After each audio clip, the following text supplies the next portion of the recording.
Well, about a year after I saw Nasi Yaakov, Chief Counsel Daniel said, "It's over, Israeli Tanak, you know. You guys should have learned enough already. I'm done. I'm getting ready to go on the road and preach." You see, he was serious. He would travel across the country, wherever, and just put up a flag and start talking.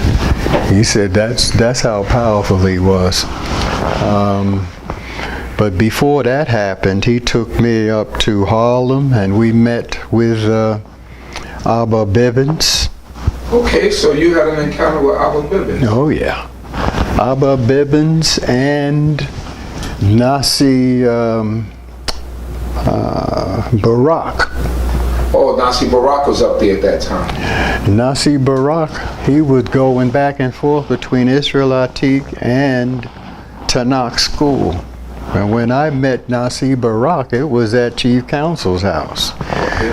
And a brother named Yod, his wife pierced my ear, and you know, and put a piece of thread through it with Vaseline on it. Right. And Nasi Barak said, "Man, give me $7, I'll get you a beautiful gold earring." And I gave him $7, and the next week he came and cut that thread out of there and put that earring in there. I was sorry I didn't get to see him when he came to New York a few years ago, because I was out of town. Right. Anyway. So your encounter with Abba Biven, how was it? Like, did you guys go there for services, or was it just to, you know, to hang around after Shabbat? Well, is on the Shabbat day. We went up there to have Shabbat in Mount Morris Park. Okay. And what he would do, he'd get out there and teach. Chief Counsel, read the book, would teach. He would teach. Nasi Barak. Barak was extraordinary. He was trilingual, you know. He would speak in English, Hebrew, and Spanish. You know, we used to joke that that man, he'd jump up off the ground speaking English and come down speaking Spanish. You know, he was amazing. And Abba Biven loved him, you know, because in Harlem you had plenty Spanish people and black people all around 125th Street and 124th Street.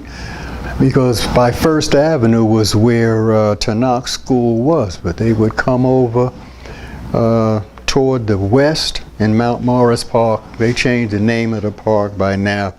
It's one of the famous people, I don't know which one. And then there was a church right around the corner. And we were in the park, and then we moved to the corner from where the church was. And Abba Biven, he told me personally, when I saw him, he said he was 80 years old. His beard was white. He was a very impressive man. And he told me, he said, I was out here talking this talk during the First World War. He said, and because I knew our people should know who the true and living God is. This time is 1968, and the time that I first met him, Prince Reuben was here, and they gave Reuben the mic, and he started talking. Him and Barak took turns. What happened was they waited until the people were let out of church, and then they started. And they were, you know, I mean, I think the idea wasn't to say you people are wrong. It was that you have been taught wrong. You have been taught to look forward to death in order to get to heaven, to experience what you should be experiencing now. Because the promise of the God of Abraham was, you will ride the high places of the earth now, not when you're dead. So there was a lot of powerful speaking going on, you know. Wow. Reuben and Barak. So you're saying that actually Ben King had a connection with the Tanak School through Nasi Barak, which he did tell me when I interviewed him when he was here in 2010. And that even Prince Reuben was up there speaking on the corner in Harlem. Oh, yes. With Abba Biven. Yes, yeah. And I had no idea I'd be so involved with these people later, because I was still Israeli Tanak. Right. Ben King was just a word, you know, just a name. Right. You know. Prince Reuben, one of the things he said, once he saw that the ladies were stopping by, because they see the turbans and stuff, you know. They see the turbans, and all you had to have was an American flag. Right. You put up an American flag and the cops wouldn't bother you. But if you got out there and started having some kind of a gathering without a permit of some sort, there would be trouble. But they just put up American flag and start talking. And Prince Reuben was saying, yeah, and this woman told me, she said, I got a line in my bosom. I got a telephone in my bosom and I talk to the Lord. Yes, I do. I go straight to the Lord every day. And then Prince Reuben said, now if that babe got a line in her bosom like that, she gonna put Bell Telephone out of business.